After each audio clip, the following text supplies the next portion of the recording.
Muito bem. Vamos começar a gravação. Estou começando agora.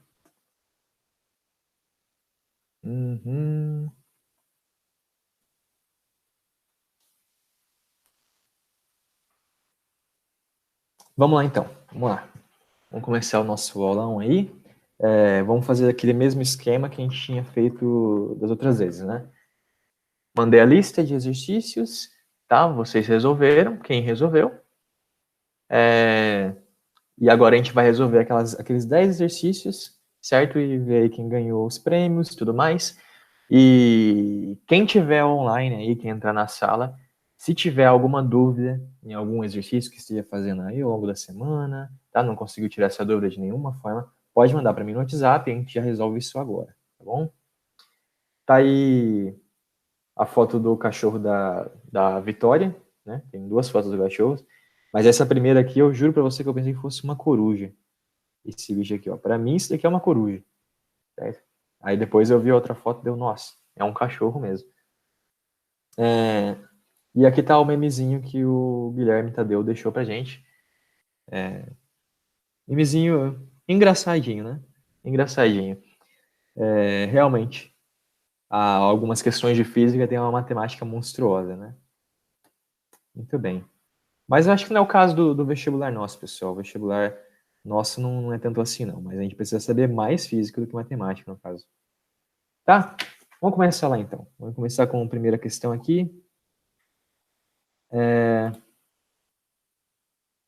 Essa aqui, né? Essa aqui dos triângulos, da balança, dos círculos lá. Bom, tá aí a resolução do Guilherme, certo? Resolução do Guilherme. A Vitória também fez, tá lá a resolução dela. A Vitória, você cometeu alguns erros na sua resolução lá, não sei se foi na formatação na hora de digitar, mas foi um pouco difícil de entender a sua resolução digitada. Tem umas vírgulas lá, depois você dá uma conferida. Eu não sei se eu ativei a opção de enviar para vocês o formulário, mas caso você queira ver, e caso você não tenha o formulário com você, as suas respostas, Vitória, você pode me avisar que daí eu mando para você. Você vê que tem uns sinais lá bem complicados de entender, que acho que tinha um lugar que era para colocar menos, colocou vírgula, um lugar que era para colocar vírgula, não sei, tá meio confuso. Mas eu consegui entender sua resolução, Vitória, você conseguiu chegar na resposta, tá? Você usou um artifício que talvez foi involuntário, mas você atribuiu um valor para o Q igual a 1. Você acabou atribuindo um valor para o Q igual a 1 no meio da sua resolução. Isso não está errado, tá?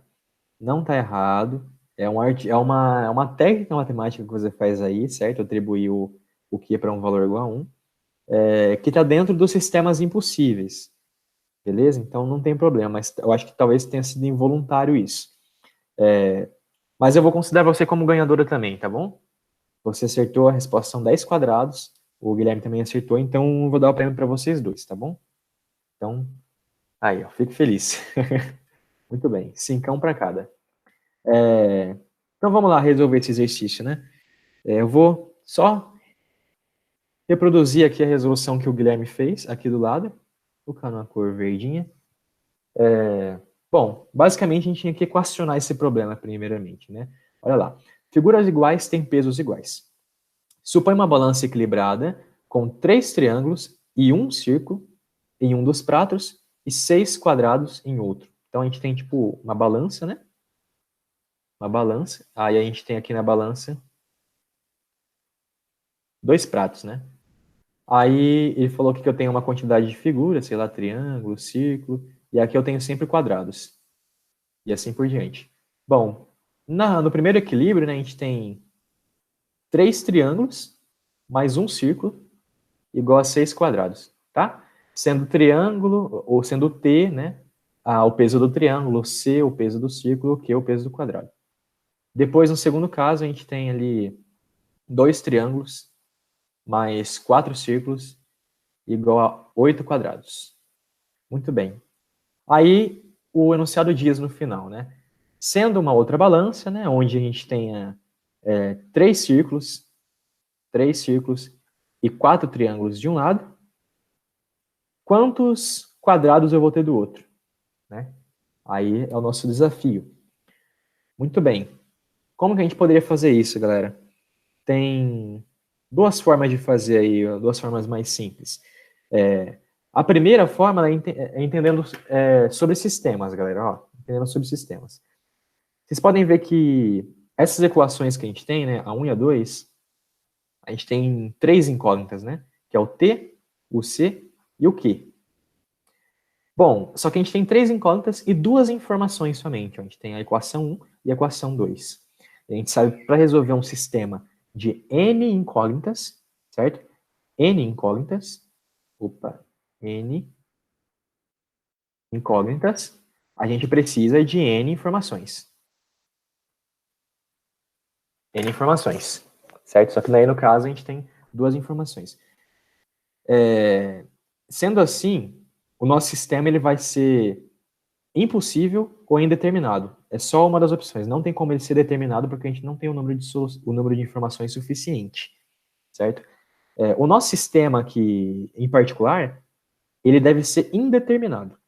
Indeterminado por quê? Porque, se vocês repararem, ele é um sistema homogêneo, no qual a gente tem 0, 0, 0 como solução dele, certo? Você pode ver que se a gente substituir o peso do triângulo, o peso do círculo, o peso do quadrado, todos iguais a zero, as duas equações vai dar 0 igual a 0, 0 igual a 0. Então, a gente tem uma solução, certo? Mas como foi dito, sendo que eu não tenho a quantidade de informações suficientes, o sistema vai ser indeterminado ou impossível.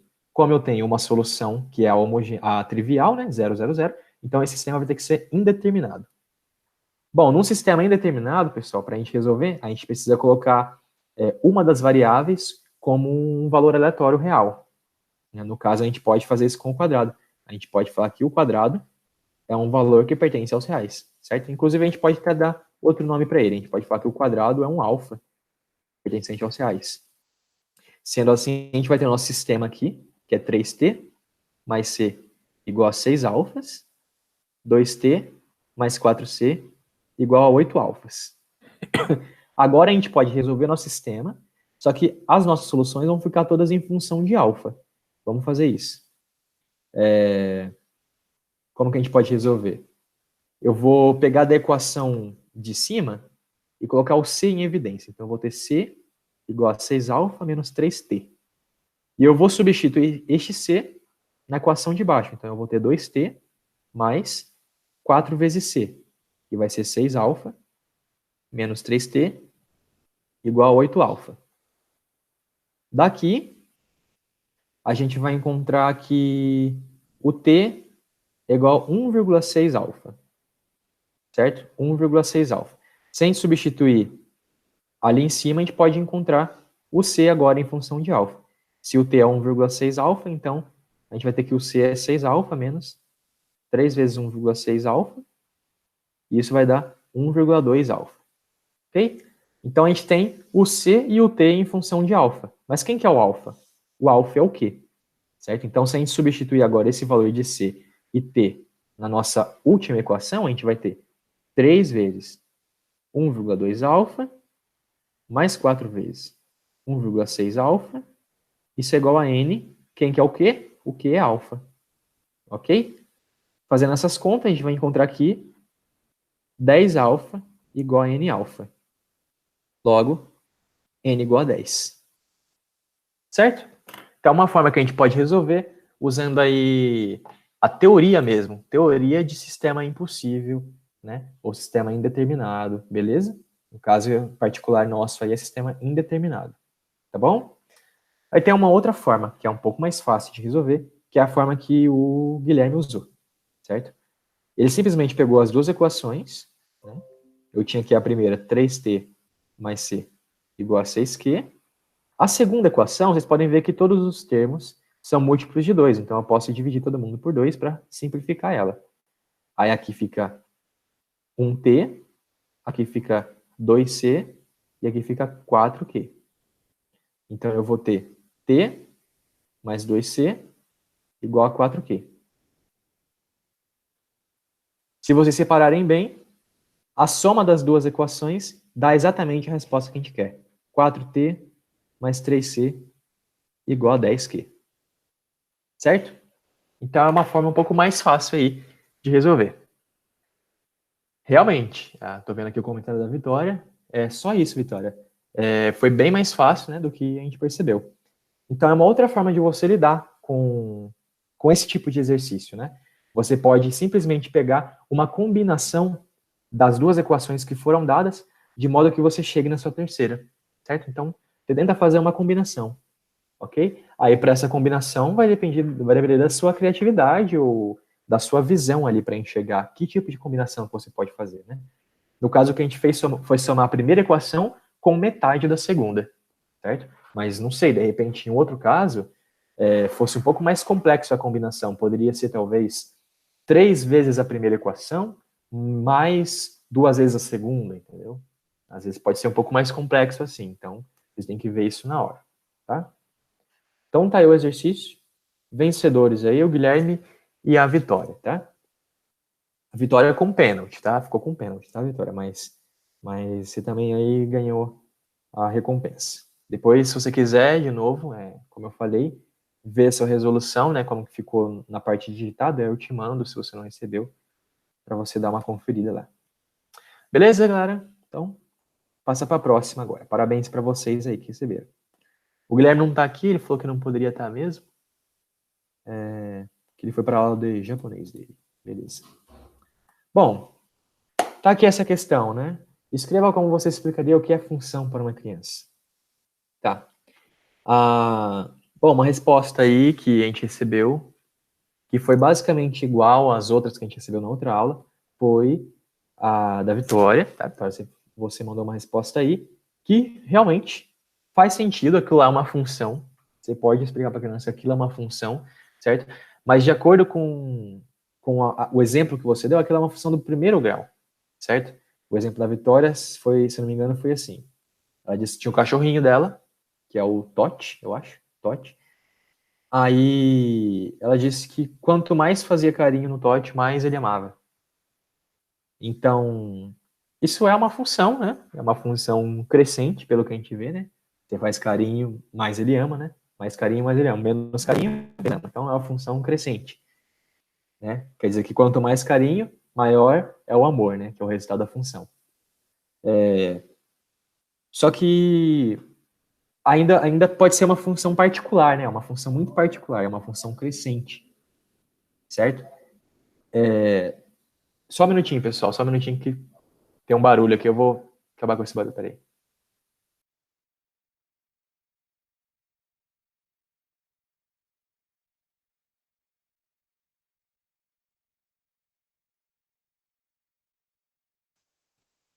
Prontinho.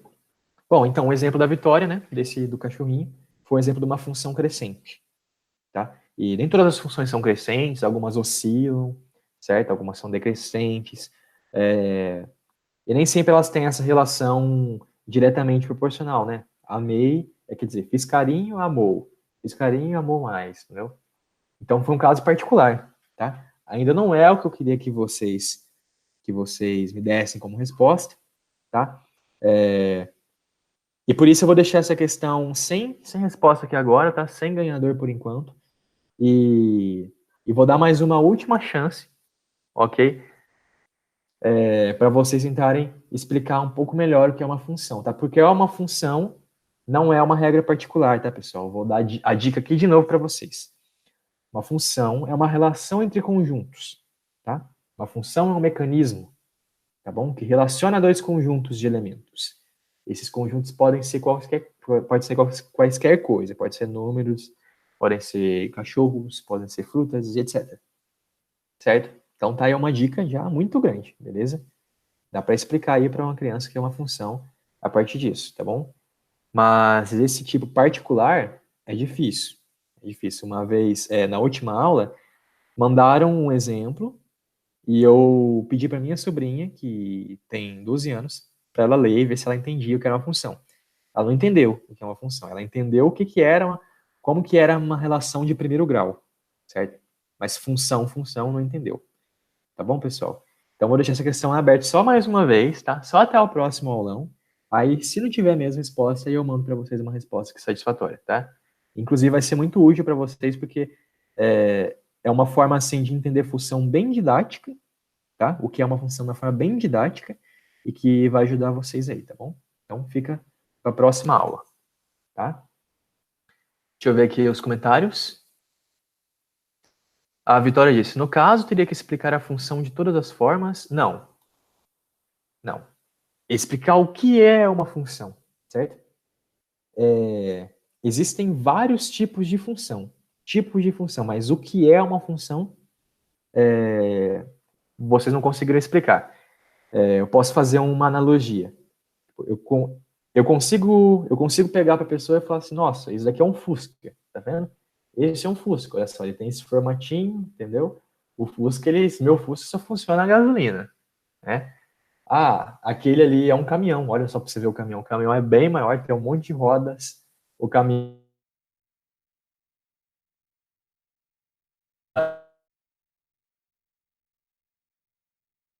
e geralmente ele funciona a diesel, certo? Então aí são casos particulares de função, mas agora se eu fosse para explicar, para fazer uma analogia de função mesmo, eu explicaria para alguém que é um carro, certo? Que é um automóvel, beleza? Um automóvel é isso, entendeu? Aí tem tipos de automóvel, tá? Então fica a dica, eu já falei até demais, tá? Fica a dica para vocês. É legal que tentem elaborar, quem for tentar responder esse exercício para a próxima aula nossa, tenta elaborar uma coisa legalzinha, tá? Uma coisa legalzinha. Mas no fim das contas vai ganhar o melhor, tá? Vai ganhar o melhor. Então, vocês se esforcem se tiverem interesse, né? É bom para aprender, tá, pessoal? Esse daqui é o maior objetivo, tá? É de vocês aprenderem. Então, vamos passar para a próxima parte.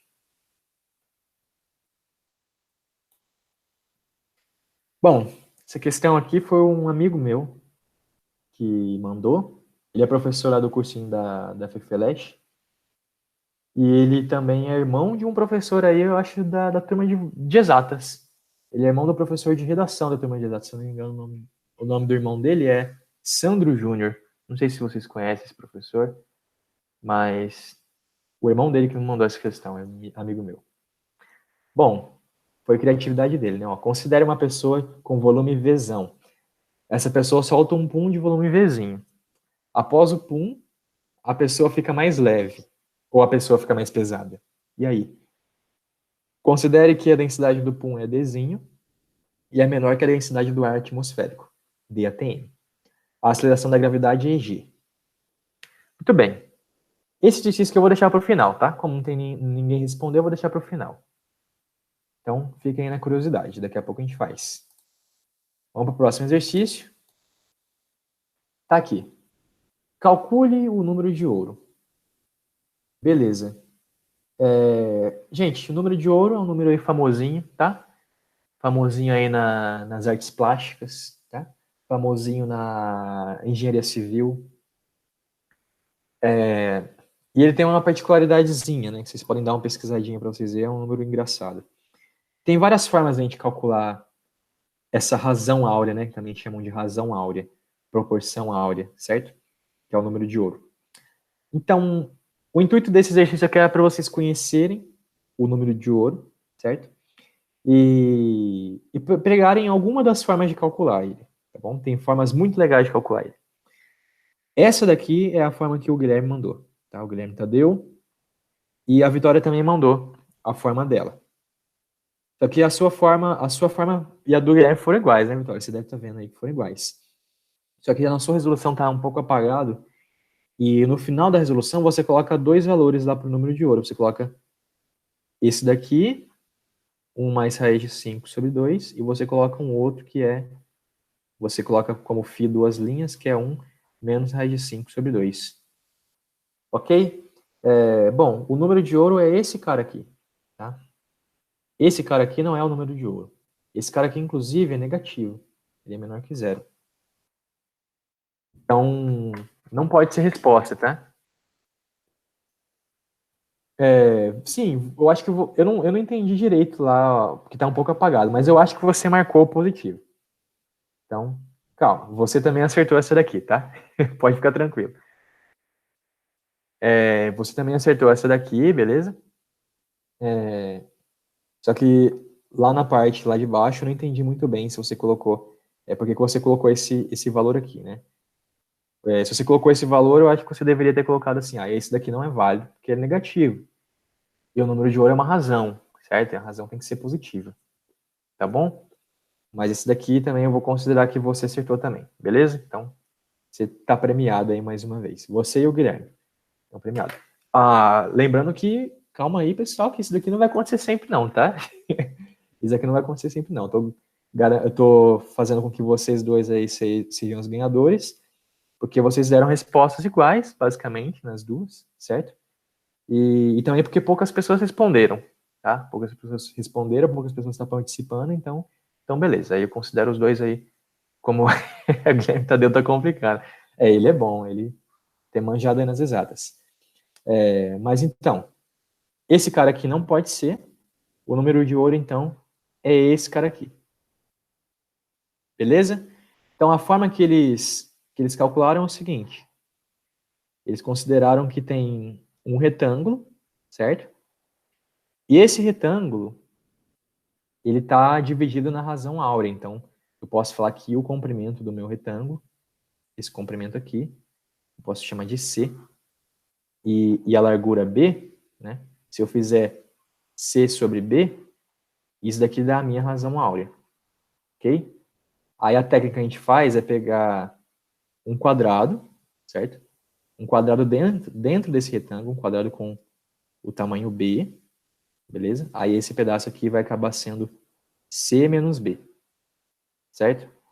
E esse outro retângulo que sobra, ele tem que ter a mesma razão. Ele vai ser também na razão áurea. Então, eu vou ter C menos B sobre B, né? Então, isso daqui também vai ter que ser o nosso φ, tá? Aí vocês fazem essa continha, né? C menos B sobre B igual a C sobre B, certo? E daqui vocês, quer dizer, acho que eu fiz errado. Essa outra razão é ao contrário. É o maior sobre o menor, né? Então é B sobre C menos B. Isso. Então isso daqui é igual à nossa razão áurea também. Aí vocês podem fazer uma continha aqui, a mesma que eles fizeram aqui, né? E vocês vão encontrar uma equação do segundo grau, certo? Que vai garantir que você chegue no valor da razão áurea. Tá? Então, essa é uma forma de calcular. Tem outras formas de calcular também. Tem uma que, se eu não me engano, é assim. Você fala que a sua razão áurea é igual a 1 sobre 1 mais 1, aí sobre 1 mais 1, sobre 1 mais 1, e etc. Isso aqui também dá a razão áurea, certo? É uma coisa bem louca, mas aqui também dá a razão áurea. Um outro valor que dá a razão áurea, se eu não me engano, não lembro direito, pessoal, mas é interessante que vocês, quem quer se aprofundar um pouco mais, que dê uma pesquisada. Que a razão áurea também pode ser escrita como raiz de 1 mais raiz de 1. Aí essa raiz aqui vai ter mais 1 raiz de 1. Isso vai infinitamente, ó. Mais 1 mais raiz de... E assim vai infinitamente, certo? Raiz de 1 mais raiz de 1 mais raiz de 1, uma raiz dentro da outra. Isso aqui também dá para calcular a razão áurea. E tem um outro que é de forma exponencial, eu só não lembro muito bem como é que é. Mas a gente pode ver isso um outro dia aí, quem tiver mais curiosidade. Vamos tentar fazer com esse caso aqui, ó, para ver se realmente ele funciona, que eu não lembro se ele funciona muito bem. Vamos lá. Então eu tenho que o número de ouro é igual a 1 sobre 1 mais 1 sobre 1 mais 1 sobre 1 mais... e etc. Ele vai indo infinitamente.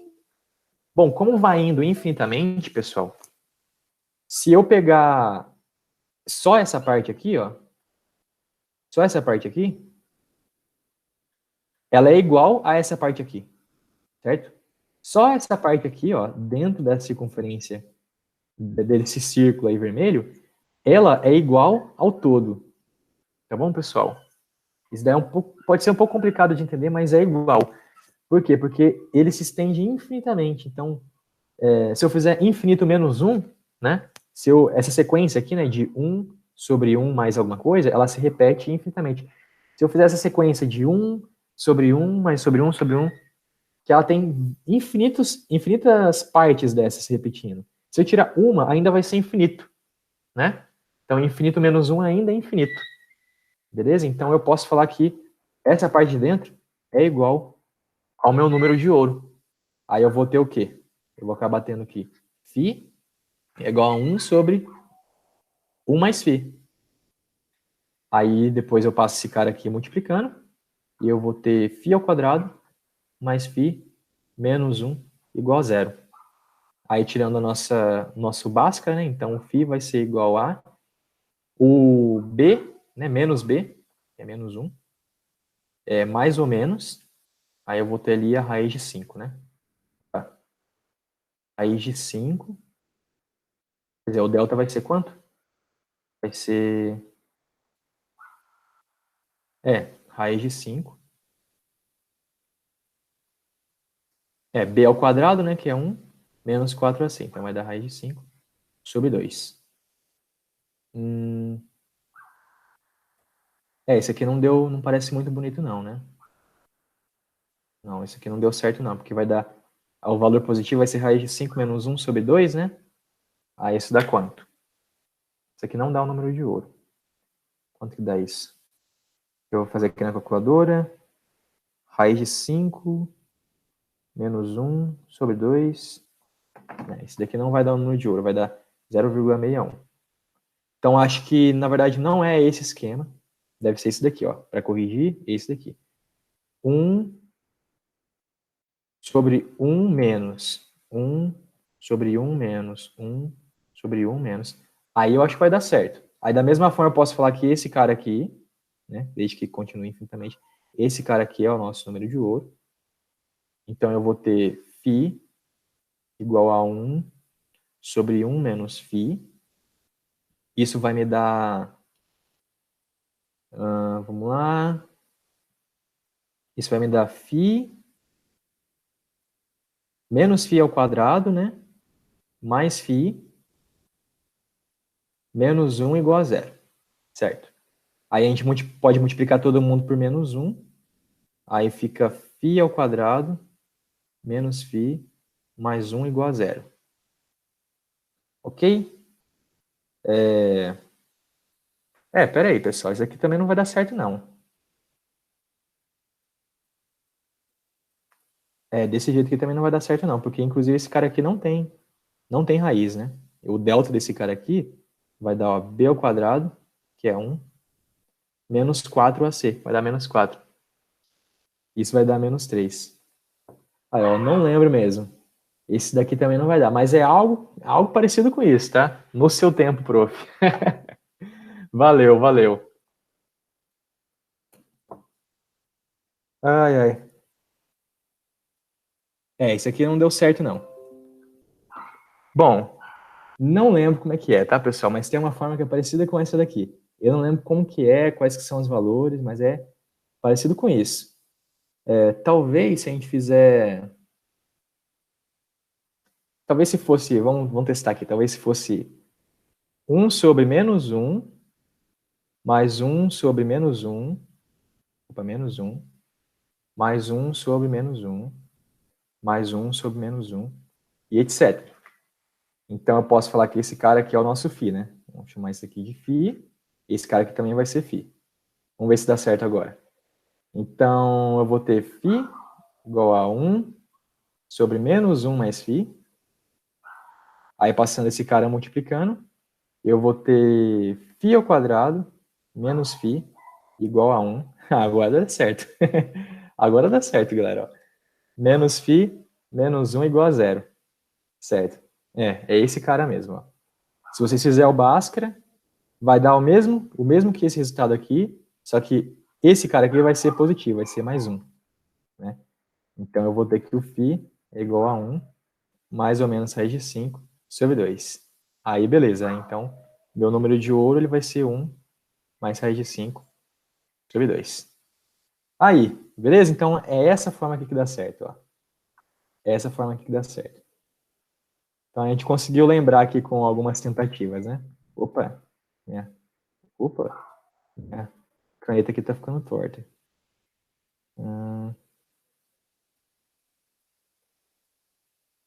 Aí, só circular aqui.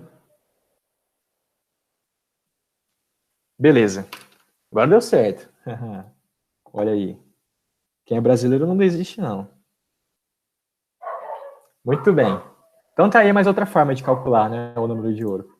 Vamos só ver rapidamente se aquela forma da raiz está certa também, vai, para conferir. Então eu falei que o φ é igual a raiz de 1 mais raiz de 1 mais raiz. Desculpa os cachorros aí, tá, galera? Mas, etc. Aí vai para o infinito, né? Aí a mesma coisa com o outro, ó. Eu posso pegar esse cara aqui, e falar que ele é φ também. Porque infinito menos 1, né? A sequência se repete ali infinitamente. Infinito menos 1 também é infinito. Então, esse daqui é assim mesmo, ó, pode ver. Ó. Então eu vou ter φ igual a raiz de 1 mais φ. Eleva ao quadrado, vai dar φ ao quadrado, igual a 1 mais φ. Por fim, a gente vai ter φ ao quadrado menos φ menos 1 igual a 0. Aí é a mesma equação lá que a gente viu anteriormente. Ó. Resolve o Bhaskara, aí você vai encontrar que φ é 1 mais raiz de 5 sobre 2. Certo? Então tá aí outras duas formas de calcular. Tem um monte, gente. Tem um monte de forma de calcular. Tem como calcular usando física. Tem um monte de forma. É bem da hora. Então essa daqui é uma forma válida e a outra é... Só colocar aqui para terminar. A outra é 1 sobre menos 1 mais 1 sobre menos 1 mais 1 sobre menos 1 mais etc. Beleza? É daorinha mexer com o número de ouro aí, quem gosta. Bem divertido. Vamos lá então para a próxima. Então, parabéns aí para a Vitória e para o Guilherme. 2 ganhadores aí. Vamos passar para a próxima. Essa aqui. Tá. De quantas formas diferentes podemos montar um sorvete de casquinha com 3 bolas, sendo que há 2 tipos diferentes de casquinha e 4 sabores de sorvete? Muito bem. Essa resposta aí é do Guilherme, tá? Guilherme Tadeu. Ele é craque, o menino é bom. Tá empenhado. Então ele ganhou aí mais uma vez. Mas olha só, ele poderia ter perdido, tá? Porque o Guilherme manja das exatas aqui, mas ele não consegue, ele não explica tão bem. Vocês estão vendo que tem muita matemática aí, né? Então, se alguém souber fazer a mesma resolução, só que explicar um pouquinho melhor, eu já pontuo para aquela pessoa ganha, tá? Então, fica aí. Se mais gente for participar dessa brincadeira, tem que fazer um trabalho bonitinho, tá? Mas tá bom. Guilherme ganhou aí, e ele falou na solução dele lá, ele mandou um textinho, dizendo que tratava-se de uma combinação com repetição. Combinação com repetição, uma forma de falar o nome dessa técnica, ou então combinação completa, tá? Aí vocês podem pensar, nossa, daí é muito avançado, né? E agora, o que eu faço? Será que vai dar certo? Então, pessoal, não é tão avançado assim, não. Isso aqui é importante, tá? Para os vestibulares aí, FUVEST, Unicamp, pode cair sem problema, tá? Combinação completa. Como que a gente resolve esse tipo de exercício? Olha só, a gente tem 4 sabores de sorvete. Eu vou falar que eu tenho A, B, C e D. Eu posso fazer o meu sorvete com... A ordem das bolas das bolas não importa, tá bom? A ordem das bolas não importa. Então, eu posso fazer com sabor de A, B e C, né? Ou eu posso fazer com sabor de A, B e B também. Ou eu posso ainda fazer com sabor tudo de A. Vamos supor que eu só gosto do A. Então, eu quero todos os sabores A, certo? Então, vocês podem ver que trata de uma combinação, porque a ordem não importa, certo? Só que a gente pode repetir valores, né? Na combinação a gente não repete valores. Aqui a gente pode repetir. A gente pode repetir B e B. A gente tem um problema, porque isso daqui, ó, A, B e B, é a mesma coisa que se eu pegar esse B e trocar com esse, né? Vai ser a mesma coisa, ó. Não muda. Vamos supor que eu troquei esses dois B. Esse daqui é um B com traço embaixo, só pra gente distinguir, né? Troquei os dois. O traço embaixo foi parar na direita ali. Mas é o mesmo B, certo? Então, não muda. Então, além de ser uma combinação, porque não importa a ordem, a gente ainda tem a repetição dentro, certo? Como a gente faz isso? A gente faz enxergando a solução como solução de uma equação, tá? Número de soluções inteiras de uma equação, vocês vão ver. Vamos supor que Vamos supor que ao invés de A, B, e C e D serem os sabores do meu sorvete, eu vou falar que A é o número de bolas do sabor A, certo? E eu posso falar que B é o número de bolas do sabor B. E o C, blá, blá, blá, blá, blá, blá, C. E o D, mesma coisa, o número de bolas do sabor D, certo? Como a gente tem 3 bolas de sorvete, então a gente pode falar que A mais B mais C mais D tem que ser necessariamente igual a 3, tá? Porque eu só tenho 3 bolas. Pode ser que B seja 0, ou seja, não tenho nenhuma bola de sabor B, certo? Pode ser que o A seja 3 e B, C e D sejam 0, né? Então isso vai me dizer que eu tenho 3 bolas com sabor A, certo? Então agora eu tenho essa equação que vai resolver o meu problema. E eu preciso saber o número de soluções possíveis para essa equação, certo? O número de soluções possíveis para essa equação. E esse número de soluções tem que ser soluções naturais, né? Que eu não posso ter A mais B mais C mais D dando um número negativo, né? O A, o B, o C e o D tem que ser números naturais, que variam de 0 a 3, tá bom? Para a gente resolver isso, aí isso daqui é uma combinação completa, tá bom? A gente pode usar um método aí bem bonitinho de resolver, que eu vou chamar de ponto barra, tá? É o método do ponto barra ou barra ponto. Mas alguns talvez conheçam esse método por um outro nome, tá? E esse outro nome não gosto. Mas, quer dizer, nas horas assim de entretenimento é até legal. Mas tem um nome aí meio estranho, tá? Depois vocês pesquisem. Então, esse daí vai ser o método do barra ponto, tá? Como é que funciona? A gente vai considerar que o número de mais, né, na nossa equação, vão ser barras. Então, eu tenho 3 mais, eu vou ter 3 barras, certo? E o número que tem que resultar, né, a solução ali, o valor dessa soma, ele vai ser os pontos. Então, eu tenho um valor dando 3, então vai ser 3 pontos. Eu tenho 3 pontos, tá? Olha só, a gente pode considerar que dessa primeira barra para a esquerda, eu tenho o pessoal do sabor A, certo? As bolas do sabor A. Entre a primeira barra e a segunda, eu vou ter o pessoal do sabor B, certo? Então, eu vou colocar nos espaços aqui, ó. Aqui vai ser B. Aqui dentro vai ser C. E aqui fora vai ser os caras do sabor D. Então, olha só. Nessa organização de pontos e barras que eu coloquei, eu estou querendo dizer o quê?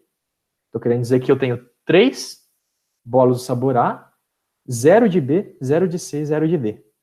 Se eu tivesse, por exemplo, essa organização aqui, ó. Se eu tivesse essa organização, eu estou dizendo que eu tenho uma bola de sabor A, 0 de sabor B, 2 de sabor C e 0 de sabor D. Ou eu posso ter essa outra organização, ó. Aqui, aqui, aqui e aqui. O que eu estou dizendo? Eu tenho 0 bolas de sabor A, eu tenho uma de sabor B, uma de sabor C e uma de sabor D. Certo? Então vocês podem ver que as soluções, nossa, elas vão ser dadas pela permutação desses pontinhos e barras. Certo? A permutação desses pontinhos e barras, onde as barras são o sinal de mais e os pontinhos é o resultado da minha soma. Ok? Então, nosso resultado, a combinação, né, desses sabores de bolas possíveis, vai ser então uma permutação de 6, certo? 6 objetos, com repetição de 3 e repetição de 3 de novo. Aí você tem que lembrar da combinatória, se vocês não viram ainda, mas uma permutação comum, permutação de 5, é só fazer 5 fatorial, certo? Só que se, por exemplo, dentro desses 5 elementos que eu estou permutando, se eu tiver 2 iguais, a gente já viu que eu posso trocar um com o outro que não muda o nosso resultado. Então, a gente pode dividir isso por 2 fatorial. Dividindo por 2 fatorial, que é o número de elementos que se repetem, eu elimino essas possibilidades que não me dariam outras soluções, certo? Que eu simplesmente estou trocando um elemento com o mesmo elemento, ok? Então, no nosso caso, a gente tem 6 elementos, ó, 3 pontos e 3 barras, só que 3 deles é um mesmo elemento e 3 deles é um outro elemento que é o mesmo, certo? Então, isso aqui vai ser 6 fatorial, divido por 3 fatorial para eliminar a repetição dos pontos, e divido por 3 fatorial de novo para eliminar a repetição das barras, ok? Se a gente resolver essa conta, vai dar 20. Beleza? Então, 20 é o número de formas diferentes que eu posso comprar 3 bolas de sorvete, sendo que eu tenho 4 sabores para escolher. Ok? Só que, além disso, eu posso ter 2 casquinhas diferentes para o meu sorvete, né? Então, para cada caso desses 20, eu vou ter 2 possibilidades, uma casquinha ou outra. Então, no final das contas, o número de formas de se fazer um sorvete desse daí é 2 vezes 20, que vai dar 40. Ok, pessoal? Então, tá aí a resolução desse exercício. É uma combinação completa, eu expliquei para vocês o método do ponto barra, que é muito importante, vocês vão acabar vendo em algumas provas antigas que vocês fizerem, tá? Em algumas listas de exercício do professor que der isso para vocês, tá bom? E é isso. Se vocês tiverem alguma dúvida, pode dar um grito aí, inclusive pode ligar o áudio e também falar alguma coisa se quiser, tá? Muito bem, então, se ninguém falar nada, eu vou continuar, tá? Vamos lá. Um avião decola de Fernando de Noronha às 8 horas da manhã e chega em Rio Branco, no Acre, às 8 horas da manhã da mesma manhã. Sabe-se que o Brasil tem 4 fusos horários. Quanto tempo a viagem demorou? Muito bem. Isso aqui é uma questão que vai misturar um pouquinho de geografia, né? Tem questões de geografia que falam de fusos horários, envolve uma certa matemáticazinha ali, né? Então, basicamente, é isso que a gente vai ter que fazer nessa questão. Essa questão é muito fácil, tá, pessoal? Não é muito difícil. Era só vocês darem uma pesquisadinha na internet, certo? Nessa parte de geografia que vocês iam conseguir responder, tá? Na verdade, essa questão originalmente é de física, tá? E ele pede a velocidade média do avião. Ele fala que a distância entre o Acre, vou aqui, a distância entre Acre e Fernando de Noronha, fala que é 3.990 quilômetros. Aí ele quer a velocidade média do avião. Muito bem. Bom, se vocês pesquisarem ali os fusos horários de Fernando de Noronha e do Acre, vocês vão ver que Fernando de Noronha é 3 horas mais avançado do que o horário do Acre, né? Então, por exemplo, se no Acre é 2 horas da manhã, em Fernando de Noronha vai ser 5, ok? Então, se eu tô saindo... Vamos lá, se eu tô saindo de Fernando de Noronha, né? Peraí, eu parto de onde? Tá aqui. O avião decola de Fernando de Noronha, né? Beleza. Se eu tô saindo de Fernando de Noronha às 8 horas da manhã, que horário que é lá no Acre? No Acre é 5 horas da manhã. Beleza? Agora vamos fixar só a mente aí no horário do Acre.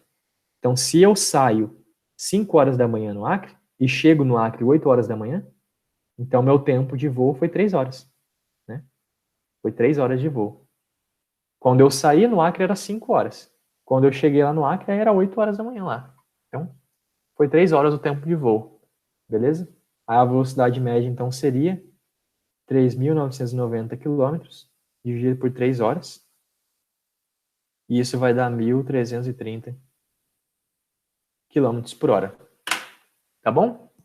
O Guilherme foi o único que respondeu esse exercício. Tá aqui a resposta dele.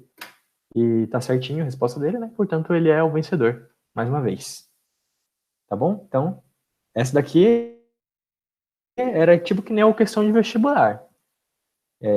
No vestibular sempre tem aquela questão que todo mundo tem que acertar, né? Essa daqui, pessoal, da lista era uma delas. Tá bom? Mas só o Guilherme respondeu, então só ele ganhou aí. Vamos continuar então para a próxima. Se tiverem dúvidas, como eu disse, só dá um grito aí. Pode habilitar o áudio também se quiser. Vamos lá. Esse daqui, tá. Esse daqui ninguém acertou.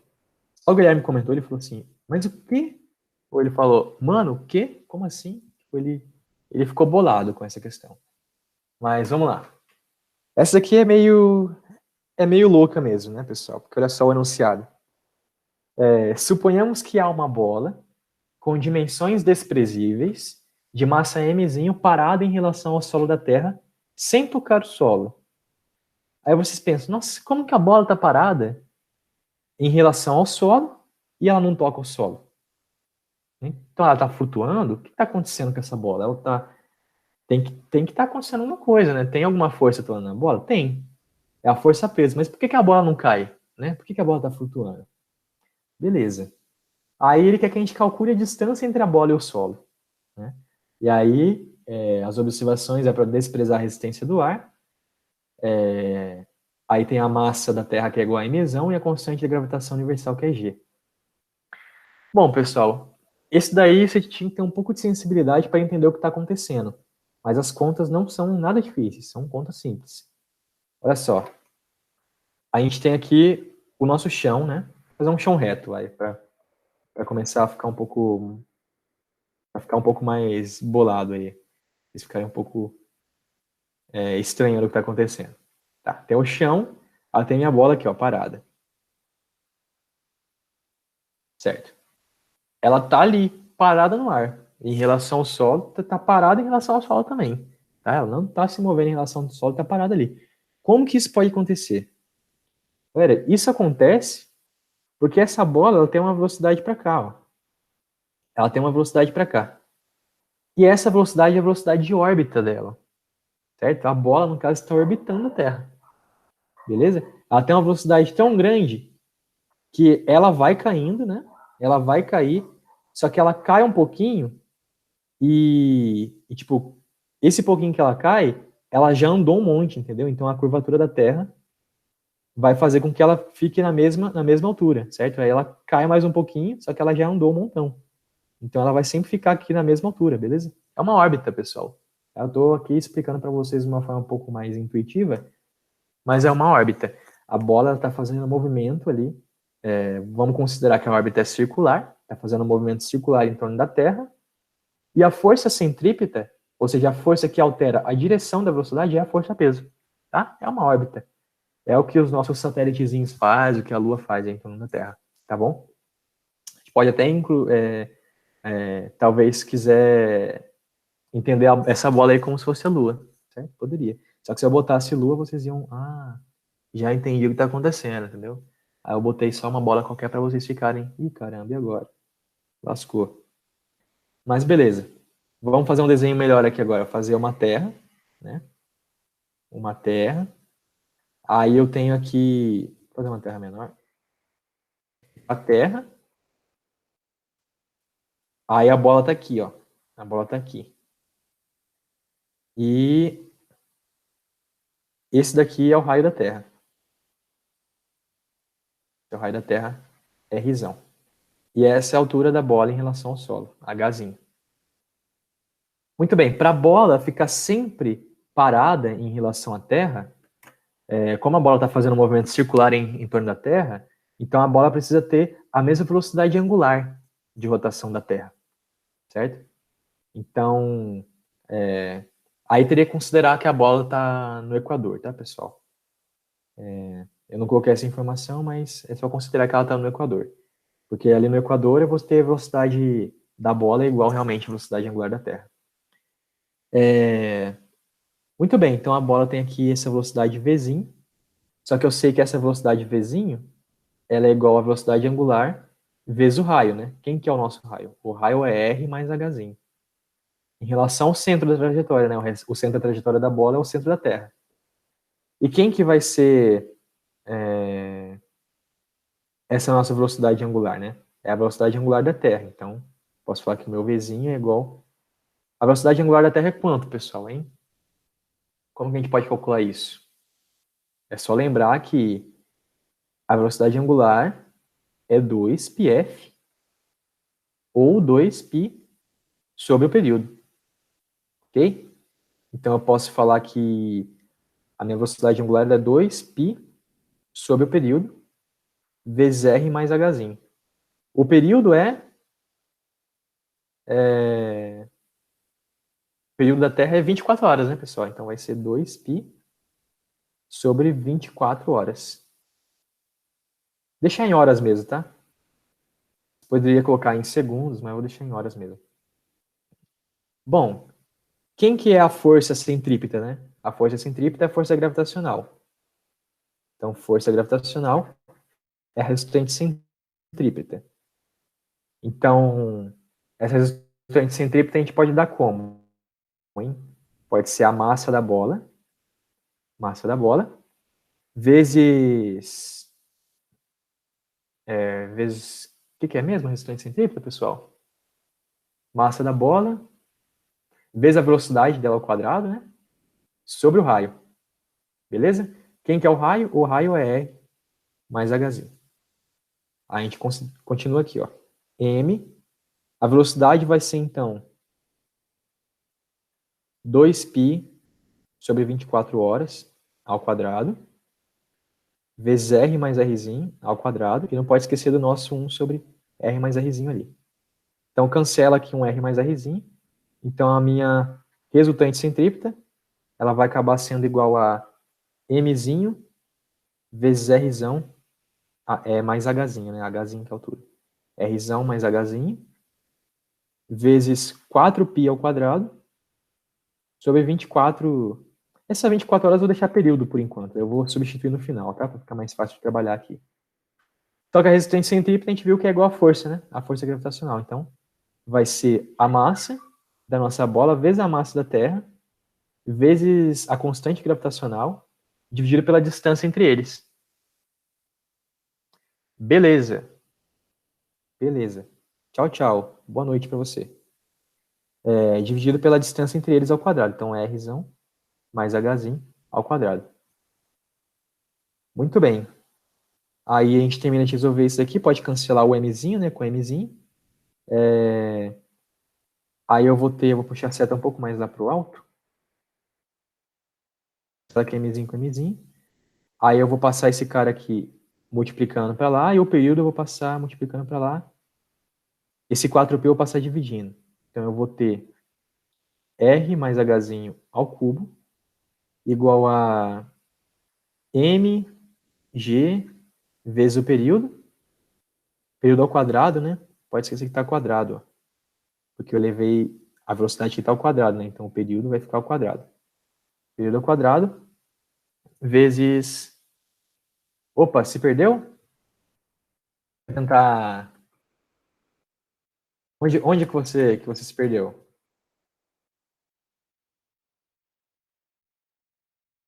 Sabe me dizer onde que foi?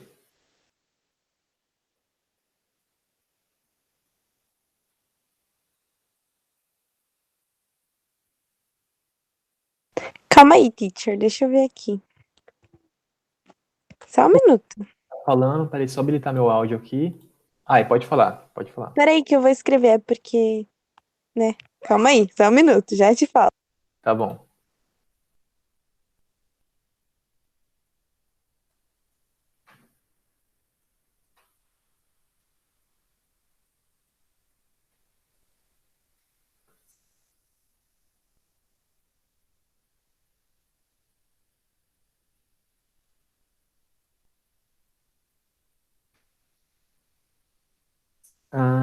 Sim. Aqui, né? Vou colocar a estrelinha aqui. Aqui. Beleza. Vamos continuar a partir daí, então. Deixa eu... É que eu fui colocando tudo numa equação, né? Às vezes vocês não estão acostumados a ver tudo numa equação só. Sair para cima, então. Então, o que eu tinha, né? Eu tinha... Opa. Eu tinha FG igual a RCP, né? Então, quem que é o meu FG? O FG vai ser a massa do pequenininho, vezes a massa da Terra, vezes a constante da gravidade, né? Dividido pela distância entre eles ao quadrado. E a distância entre eles ao quadrado é Rzão mais Hzinho ao quadrado. Quem que é a minha resistência centrípeta? A resistência centrípeta é igual a massa vezes a velocidade ao quadrado, dividido pelo raio, né? Então, Rzão mais Hzinho. Opa, 100 ao quadrado. Muito bem. Agora eu vou cancelar esses mzinhos, dá para cancelar de um lado e do outro, né? E eu vou substituir agora a minha velocidade por isso daqui, ó. Velocidade é igual a isso daqui, tá? Então eu vou ter mzão vezes g, o mzinho já foi embora, né? Eu posso cancelar aqui, ó, esse r mais h ao quadrado com um daqui, né? Aqui eu tenho 2, né? R mais h ao quadrado, ali eu tenho 1. Então cancela um com o outro. Vai ficar r mais h aqui, igual a... O v eu vou substituir, né? Então o vzinho ao quadrado vai ficar 2π sobre t vezes rzão mais hzinho. Tudo isso ao quadrado, certo? Dividido por nada, né? Estava dividido por rzão mais hzinho, mas daí eu troquei, né? Eu cancelei eles ali. Agora eu vou desenvolver o quadrado que está ali. Né? Então eu vou ter mzão vezes g sobre rzão mais hzinho. Isso vai ser 4π ao quadrado sobre t ao quadrado, vezes rzão mais hzinho ao quadrado. Ok? Agora eu vou passar esse cara aqui, ó, para o outro lado. Quem está dividindo vai ficar multiplicando, então o t ao quadrado vai passar lá para a esquerda multiplicando, e o 4π ao quadrado vai passar para a esquerda dividindo. E ao mesmo tempo, vou pegar esse rzão mais rzinho, mais hzinho, e vou passar para a direita multiplicando. Então, eu vou ter mgt ao quadrado, dividido por 4π ao quadrado. Isso daqui vai ser igual a rzão mais hzinho ao cubo. Tá bom? Aí eu vou tirar a raiz cúbica, tá? Então eu vou ter rzão mais hzinho é igual a raiz cúbica de mzão g t ao quadrado sobre 4π ao quadrado, certo? E por fim, como eu quero o hzinho, eu vou passar esse r para o outro lado negativo. Eu vou ter hzinho igual a raiz cúbica de mg t ao quadrado sobre 4π ao quadrado menos rzão. Ok? Então tá aí, encontramos o nosso hzinho. Beleza? Então assim, a conta que você tem que fazer é uma equação só, né? É uma equação só que você precisa colocar. Só que aí você tem que fazer umas partes algébricas, assim, né? Um trabalho algébrico para você isolar o seu hzinho, claro. E também teria que ver ali entendendo o enunciado, né? Que trata-se de uma órbita. Tá bom? É bom rolê mesmo. Essa daqui eu acho que era a questão mais difícil da lista, tá? Bem dificinho. Vamos partir para a próxima, então? Bom, eu fiz um corte no vídeo, ok? No vídeo da aula. Fiz um corte porque um dos exercícios que eu passei para vocês, do Forms, ele estava com um erro, certo? E aí daria muito... Na verdade, seria impossível de resolver esse exercício com esse erro, tá bom? Aí, depois na aula mesmo, eu dei um outro exemplo, um outro exercício que é um pouco parecido, certo? Com o que eu tinha que passar. E vocês vão ver ele já já, tá bom? E também resolvo ele ali na aula. Aí eu fiz um corte, então, para colocar agora o exercício correto, então, no meio dessa aula. Bom, o exercício correto era esse daqui, ó. Esse daqui. Vocês estão vendo que é praticamente o mesmo exercício, certo? Só que aqueles pontos que estão nos lados do quadrado, eles têm que ser pontos médios, certo? Então, ó, o ponto E, o F, o G e o H, eles são pontos médios dos lados do quadrado, beleza? Se não for ponto médio, aí não tem como a gente resolver, tá bom? O objetivo do nosso exercício é achar essa área aqui, ó. E 6, 7 e 8 são os valores das áreas desses outros quadriláteros que estão aí, ok? Bom, vamos lá, como é que faz? Primeira coisa que a gente faz é traçar retas que são paralelas aos lados do quadrado, passando por esse ponto aqui, ó, por esse ponto P. Então, vamos traçar aí as retas, né? Então, fica essas retas aqui. Uma ali é vertical, certo? Que ela é paralela aos lados verticais do quadrado, a outra horizontal, que é paralela aos lados horizontais. Vocês podem ver que essas retas vão fazer 90 graus, certo? Com os lados do nosso quadrado ali. Beleza. Aí o segundo passo é a gente pegar a partir desse ponto P também, ligar ele até os vértices do quadrado. Então, a gente faz isso. Tá. Beleza, vocês podem ver que a gente formou um montão de triângulos. Ok? Montão de triângulos. E a gente vai ter agora, então, essas retas aqui, ó. Eu vou chamar de H1, certo? Que é a partir do ponto P até esse ponto. Então, isso daqui vai ser a altura de alguns triângulos, beleza?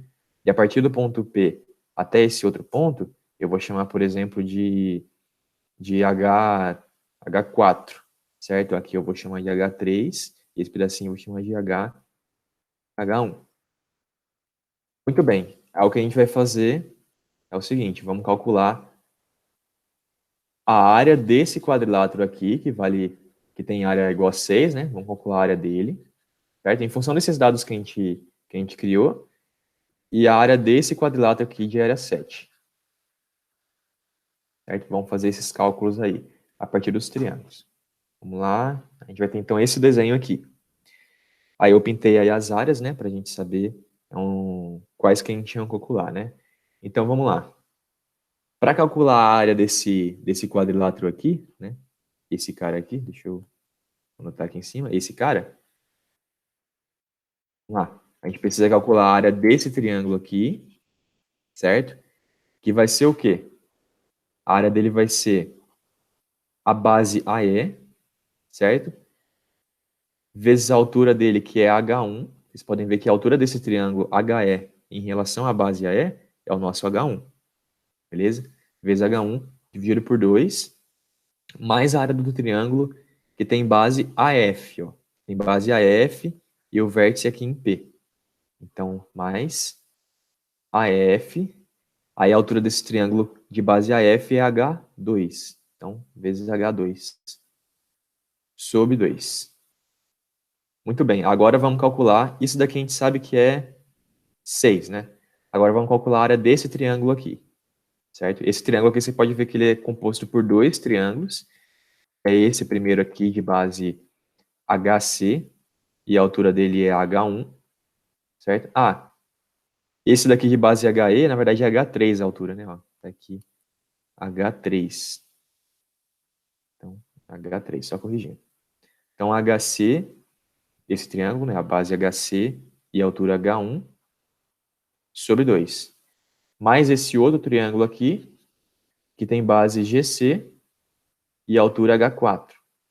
Então, GC vezes H4 dividido por 2. Isso daqui a gente viu que é 7. Legal. Agora, se a gente somar essas áreas, a gente vai ter o seguinte, ó.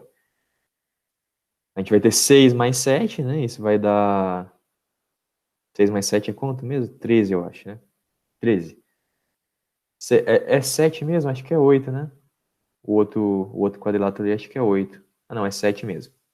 Tá. 6 mais 7, aí dá 13. 13 vai ser, então, a soma dessa área, com essa área, com essa área, mais essa área. Só que quem que são os valores AE, AF, HC e GC? Vocês podem ver que esses valores são todos metade do lado do quadrado, porque E, F, H e G são pontos médios dos lados. Então, eu vou colocar todos esses valores em evidência, junto com o nosso dividido por 2 ali, certo? E aí eu vou ter metade do lado do quadrado, dividido por 2, vezes a soma das alturas, que é H1 mais H2 mais H3 mais H4, certo? Só que vocês podem ver que H1 mais H2, eles vão dar um lado do quadrado, certo? Já que esse segmento aqui que comporta o H1 e o H2 é um lado paralelo aos lados do quadrado, né? Então ele vai ser igual ao lado do quadrado, beleza? Então, além de ser um lado do quadrado. Então aqui a gente vai ter lado do quadrado e aqui a gente vai ter lado do quadrado de novo. Então aí a gente vai ter dois lados do quadrado. Aí a gente vai acabar tendo então que 13 é igual a L sobre 2 dá L sobre 4. Só que esse cara aqui vai dar 2L. Então vezes 2L. Isso aqui vai dar L ao quadrado sobre 2. Beleza? Só que L ao quadrado é o quê? L ao quadrado é a área do quadrado. Beleza? Então a gente acabou de ver que 13 é igual a metade da área do quadrado. certo? Então, a soma dessas outras duas áreas aqui, ó, desse quadrado com esse daqui, tem que ser a outra metade da área do quadrado, certo? Só que esse cara aqui a gente sabe que é 8, e a gente quer encontrar esse daqui que é S. Então, beleza. Então, 8 mais S tem que ser igual a outra metade do lado a outra metade do nosso quadrado. Então, se metade do quadrado tem área 13, a outra metade vai ter área 13 também. Então, o nosso S vai ser igual a 5, né? Vai ser igual a 5 unidades de área. Beleza? Então, esse daqui era o problema que eu devia ter proposto para vocês. Faltou essa informação de que E, F, G, H, eles não são assim pontos aleatórios dos lados. Eles são os pontos médios.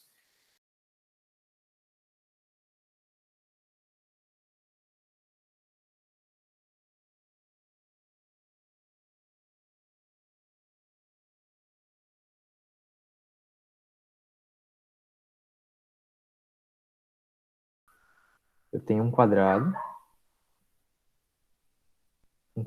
certo? Eu tenho um ponto nesse quadrado aqui, um ponto qualquer. Vou colocar aqui. Beleza. Aí, eu traço essas linhas aqui.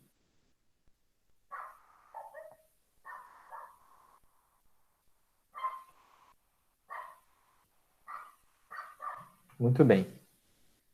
Agora sim. Agora vai dar certo. Ó.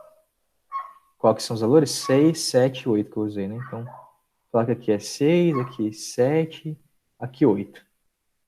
Tá. Agora sim. Esse era o exercício, tá? Não era aquele outro, não. Aquele outro é muito complicado. Foi um engano meu. Mas vamos lá, qual que era a estratégia? A estratégia era a mesma, né? A gente traça aqui as alturas. Eu vou usar régua não, para a gente economizar tempo.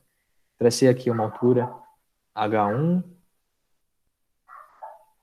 Tracei uma altura aqui H2. Essa aqui é H3. E essa aqui é H4. Bom, aí essas alturas elas estão sobre uma mesma reta, né? Sobre uma mesma reta. A gente pode ver que a área do triângulo de área 7, né? A área dele a gente pode escrever como lado do quadrado, de outra cor. A gente pode escrever como lado do quadrado, vezes a altura H3, dividido por 2. Aqui é H4, né? Esqueci de colocar. E a área do triângulo de área 8, a gente pode escrever como L, né? Vezes H4 sobre 2. Legal? Se a gente somar esses dois caras, a gente vai ter o L sobre 2 em evidência e vamos ficar com H3 mais H4. Só que H3 mais H4 é o lado do quadrado, né? Porque o H3 e o H4 eles estão sobre a mesma reta, essa reta horizontal. Então eles vão ser, a soma deles vai ser o lado do quadrado. Porque aqui é 90 graus, não pode esquecer que é a altura, né? Então 90 graus. Então eu vou ter L vezes L sobre 2. Isso é L quadrado sobre 2. E isso é quanto? É 7 mais 8, né? Que vai dar... quanto vai dar? Vai dar 15. Beleza, então a gente viu que a soma dos triângulos opostos, né? Os triângulos que estão opostos, é igual a metade da área do quadrado, né? L ao quadrado sobre 2. Metade da área do quadrado, que vai dar 15.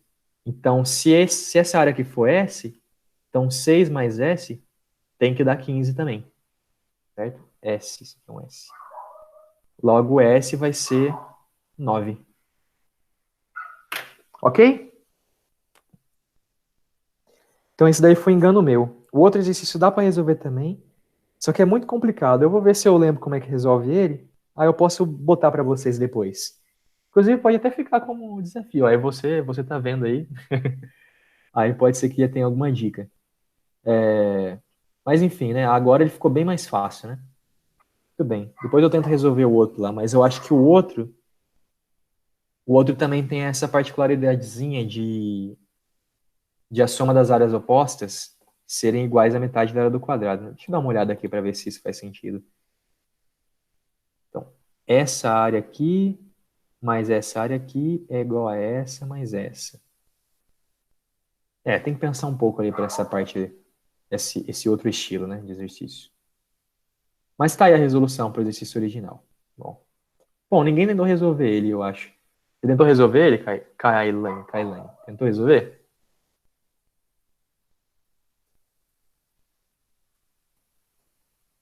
Não. Tá certo. Poucas pessoas estão tentando resolver. Bom, então talvez uma variação dele aqui fica... Talvez alguma variação dele aqui fique para a próxima aula, então. Tá?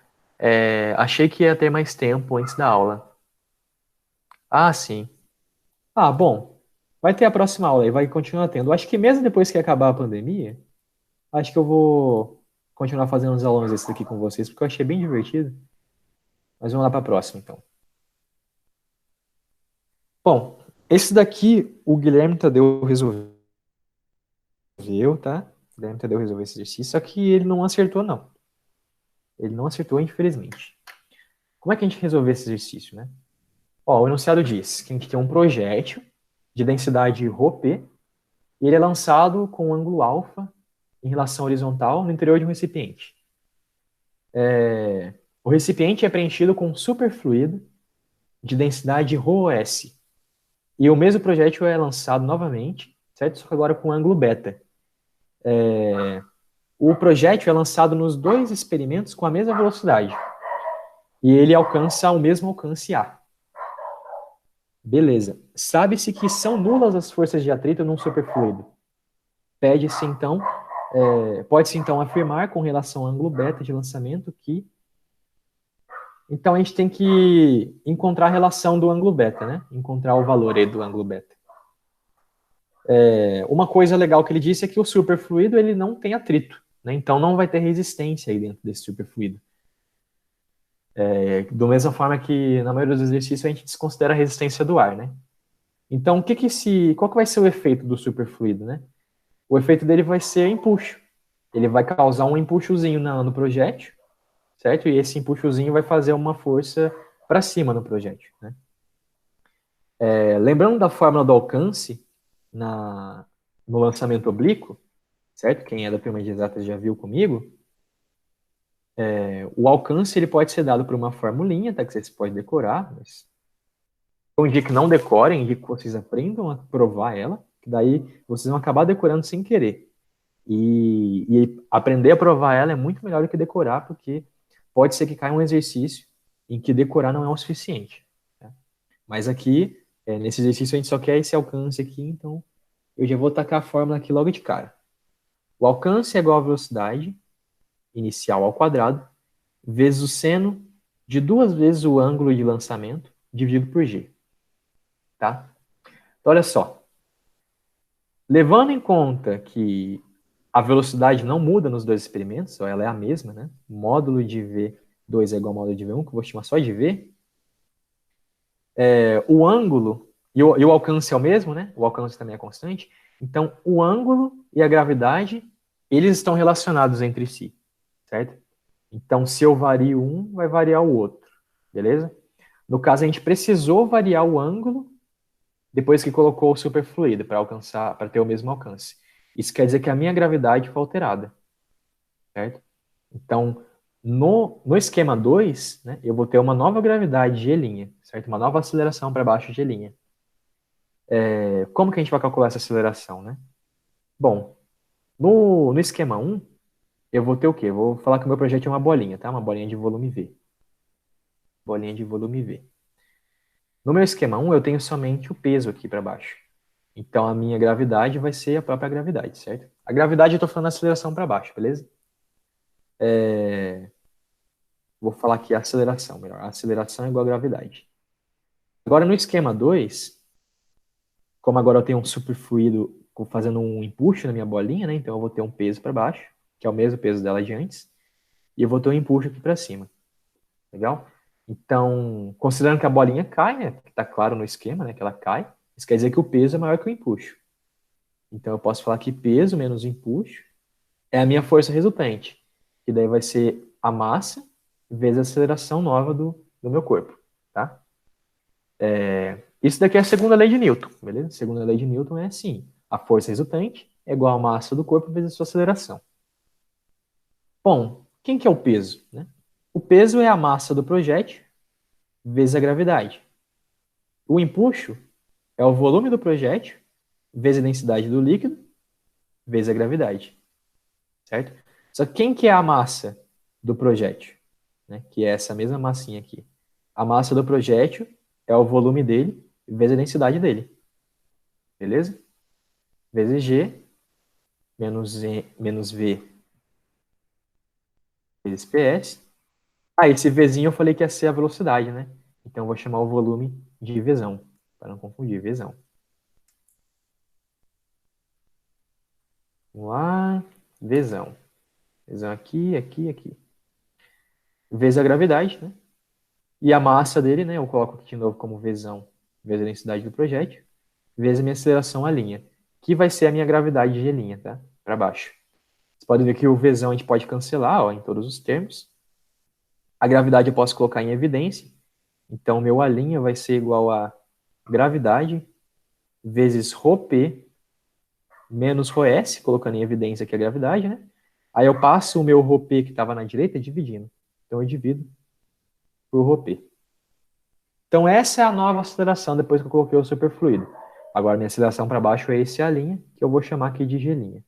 Minha nova gravidade, certo? Só que o alcance é o mesmo nos dois casos, né? Então, eu posso falar que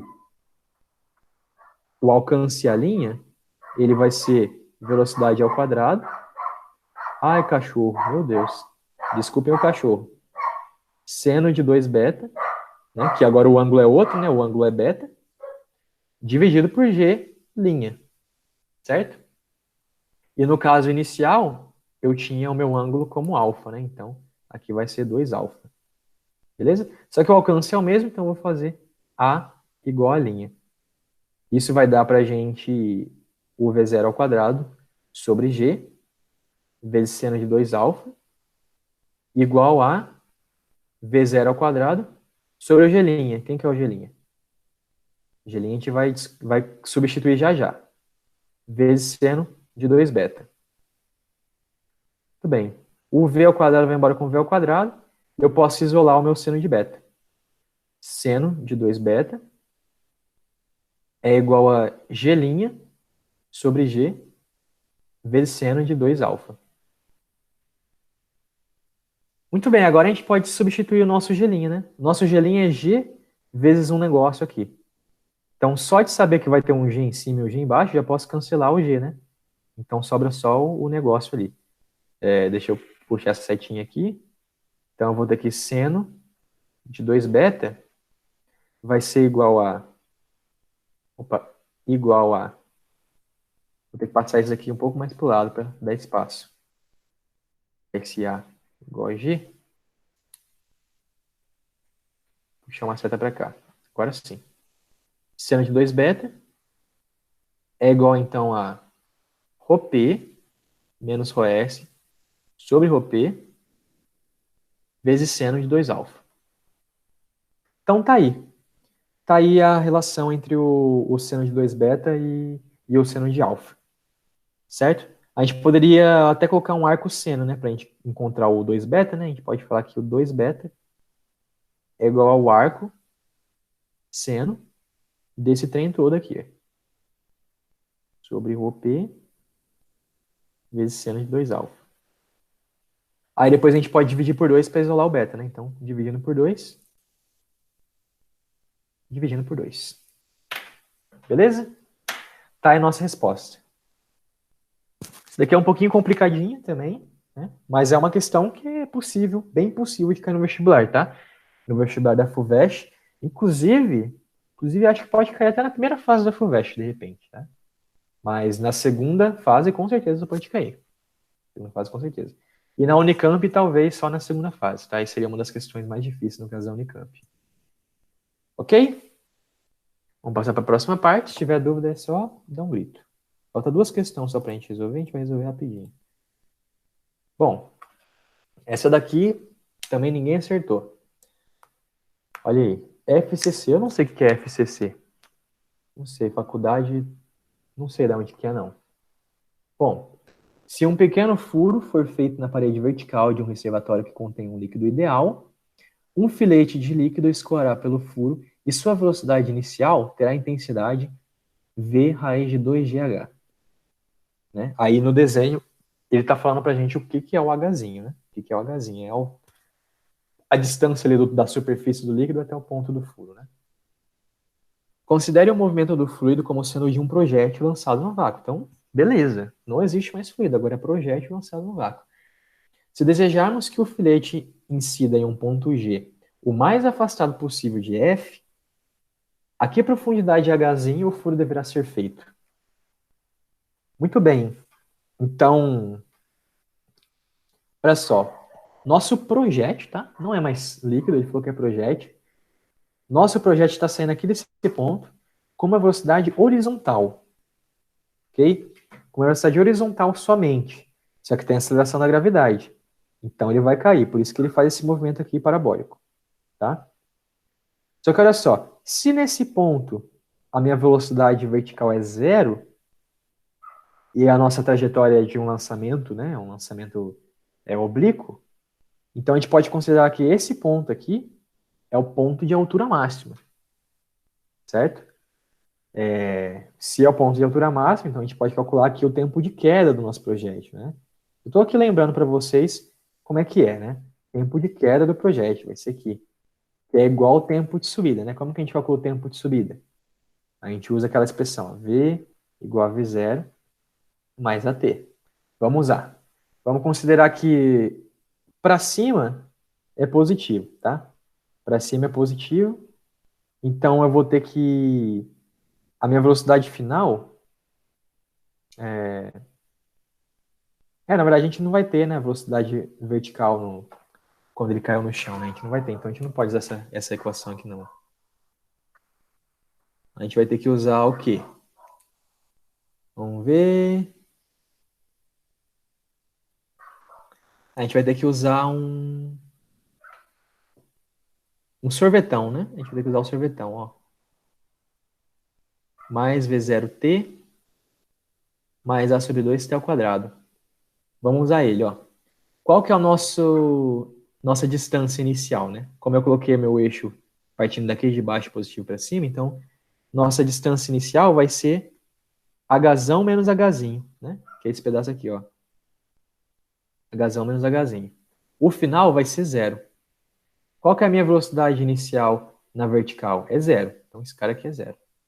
Minha aceleração é g, né? Isso aqui é menos g, porque o g aponta para baixo. Então menos g sobre 2 t ao quadrado. Beleza. Então vamos passar esse termo aqui para o outro lado. Aí eu vou ter g sobre 2t ao quadrado. Isso daqui é igual a h menos hzinho. Então o meu t vai ser 2h menos hzinho, dividido por g, e tiro a raiz, né? Então tá aqui o meu t. Esse é meu tempo de queda, beleza? Eu quero a distância, né? Essa distância aqui do F até o ponto G. Vou chamar de D essa distância. Essa distância tem que ser a velocidade horizontal vezes o meu tempo de queda, né? O tempo de voo ali. A velocidade na horizontal é a mesma sempre, que é o nosso Vzinho. Beleza? Então essa distância é igual a Vzinho vezes o tempo, que é raiz de 2h menos hzinho sobre G. Muito bem. Ele quer... Não, ele disse que a nossa velocidade ela é dada por raiz de 2GHzinho. Então vamos substituir. Então é raiz de 2GHzinho vezes raiz de 2Hzão menos Hzinho sobre G. Então, a gente vai ter que o D é igual a, raiz de G sobre raiz de G, corta, né? E dentro ali eu posso juntar os dois caras, né? Então, uma multiplicação de raízes quadradas, que é a mesma coisa que multiplicação de potência, né? Então, eu posso colocar a potência, entre aspas, ali, em evidência, né? Então, eu vou ter raiz de 2H vezes 2Hzão menos Hzinho. Daqui vai dar, raiz de 2 vezes raiz de 2 pode sair para fora da raiz, né? Porque vai ser 2, né? Vai ser 4 dentro da raiz, aí sai para fora como 2. Então, fica 2 raiz de Hzinho vezes Hzão menos Hzinho. Então, vai dar 2 raiz de Hzinho menos Hzinho ao quadrado mais Hzão Hzinho. Certo? Então, esse daqui é o nosso D. Beleza. Só que ele quer o D máximo, né? Ó, ele quer, ó, se desejarmos que o filete incida em um ponto G o mais afastado possível. Então, nosso D tem que ser máximo. Que profundidade de Hzinho o furo deve ser feito? Bom, o D vai ser máximo quando esse cara dentro da raiz for o máximo, né? E esse cara dentro da raiz, vocês podem ver que ele é uma função de Hzinho, né? Que é do segundo grau, certo? E você pode ver que o coeficiente que acompanha o Hzinho é negativo. Então, esse daqui vai me dar uma função do segundo grau, que é uma parábola, né? Tem concavidade para baixo. Então, vai ser isso daqui. Onde esse daqui, o eixo vertical dá o meu f de h, né? E o eixo horizontal dá o Hzinho. O meu ponto máximo, né? O máximo valor de f de h vai ser o vértice da minha parábola, certo? Então, aqui, eu vou ter o meu f de h máximo, que seria o f de h do vértice, e ele vai ser máximo quando o h for o h do vértice. Beleza? Então, ó, se desejarmos que o filete incida em um ponto G o mais afastado possível de F, a que profundidade de H o furo deve ser feito? Então, o nosso Hzinho, ele deve ser tal que seja o vértice da parábola dada por essa função aqui. E a gente sabe calcular o vértice da parábola, né? O x do vértice da parábola, né? É igual a menos b sobre 2a. No caso, esse daqui é o nosso Hzinho, né? Hzinho do vértice. O b é Hzão. O b é Hzão. Então, fica menos Hzão. E o nosso a é menos 1. Então, dividido por 2 vezes, menos 1. Isso dá Hzão sobre 2. Tá aí. Calculado. Beleza? Questão bonita aí, tá? Pode cair também numa prova aí da FUVEST, Unicamp, pode cair sim. Essa questão aqui é tranquila, tá? Tranquilo de cair. Bem física, na verdade não. Na verdade não, Kailane. A parte de física ali é só a parte do lançamento, né? Porque depois foi matemática mesmo, né? A gente teve que fazer conta com esse negócio que a gente nem sabe de onde que veio, né? Isso daqui a gente nem sabe de onde que veio, certo? Então você vai fazendo conta, depois chega uma parábola, né? Então é mais matemática. Tá bom? Agora vamos fazer a última questão, que é a questão do PUM. Eu não acredito que eu botei essa questão aqui, mas tudo bem. Vamos lá, questão do PUM. Cadê o PUM? Aqui. Tá. Considere uma pessoa com volume V. Essa pessoa solta um PUM de volume Vzinho. Após o PUM, a pessoa fica mais leve ou mais pesada? Considere que a densidade do PUM é Dzinho e é menor que a densidade do ar atmosférico, DATM. Então, Dzinho menor que DATM. Bom, no início, eu tenho a pessoa aqui. Vamos supor que a pessoa é uma bola, tá? Vamos supor que a pessoa tem essa forma oval. E ela tem volume V. Qual que vai ser a gravidade aparente na pessoa? Porque, olha só, o ar também é um fluido, gente. O ar também é um fluido. Então, o ar ele exerce o empuxo. Ok? Qual que vai ser, então, o peso aparente da pessoa? Porque eu falo peso aparente porque ali não tem só a força da gravidade, certo? Tem a força da gravidade e tem um empuxozinho para cima. Então, não vai ser o peso de fato, porque o peso de fato é massa vezes gravidade, né? Então, vai ser o peso menos um fatorzinho, certo? Então, eu vou ter ali um peso aparente, certo? Então, bom, na pessoa tem aqui um empuxozinho, né? E tem o peso para baixo. Então, eu tenho que peso, o meu peso aparente, né? Inicial. Meu peso aparente inicial é igual ao peso menos lá, menos o empuxo, né? O peso da pessoa é igual a massa da pessoa, certo? A massa da pessoa vezes a gravidade. O empuxo é o volume da pessoa vezes a densidade do fluido, que é a densidade do ar, né, DATM, vezes a gravidade. Muito bem, tá aqui o peso inicial da pessoa. Aí depois a pessoa soltou um pum, né? Soltou um pum. E esse pum tinha um volume V. Muito bem. O que acontece com o peso, a massa da pessoa, né? A massa da pessoa decai.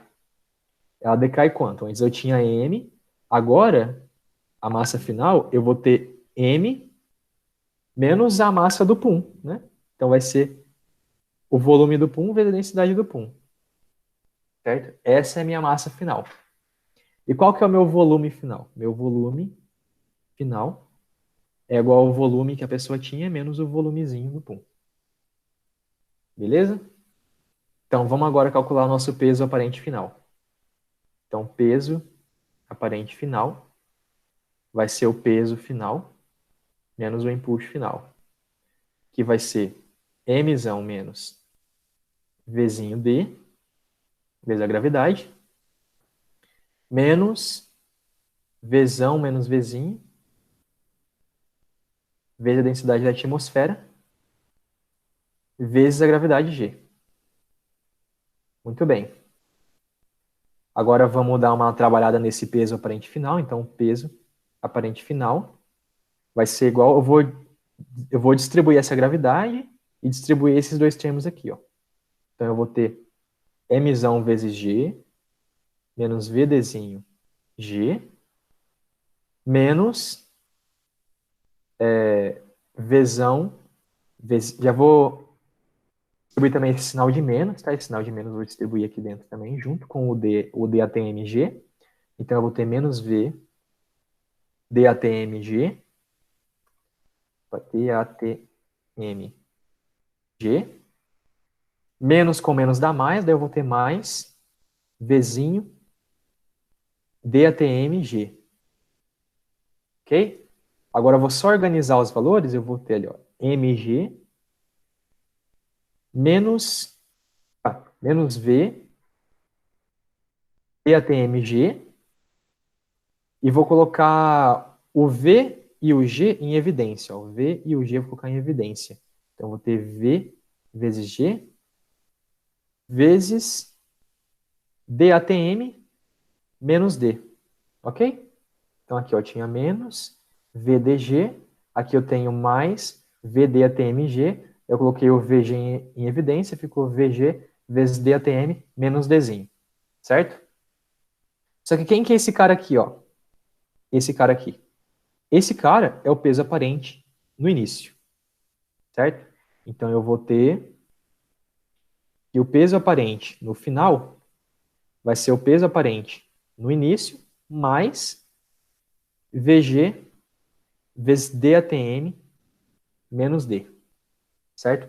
Então, olha só. O peso aparente final é o peso aparente inicial mais esse fator. Né? Então, agora a gente precisa descobrir se esse fator é positivo ou negativo. Se ele for positivo, quer dizer que depois do pum a pessoa fica mais pesada. Né? Se ele for negativo, quer dizer que depois do pum a pessoa fica mais leve. E no enunciado foi dito que o Dzinho é menor que o DATM. Então, se eu passar o Dzinho para o outro lado, eu vou ter que... o Dzinho. Se eu passar o Dzinho para o outro lado, eu vou ter que o DATM menos Dzinho é maior que zero. Certo?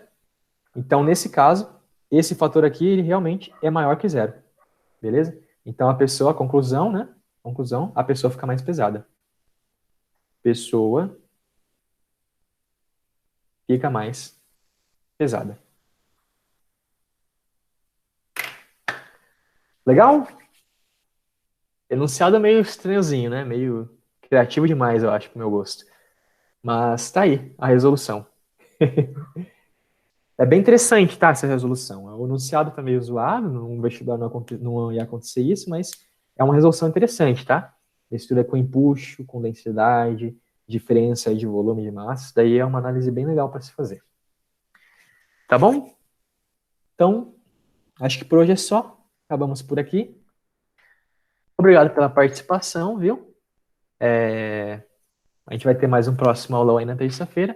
Se puderem, façam aí os exercícios, tá bom? Da lista lá. Vocês podem ganhar um cascalhinho e com certeza vão ganhar muito mais de conhecimento, tá? E depois muito mais na conquista da vaga de vocês no vestibular. Beleza? Tchauzinho, tchauzinho. Faça exercício sim. Até a próxima, viu? Obrigado pela participação. Tchau, tchau.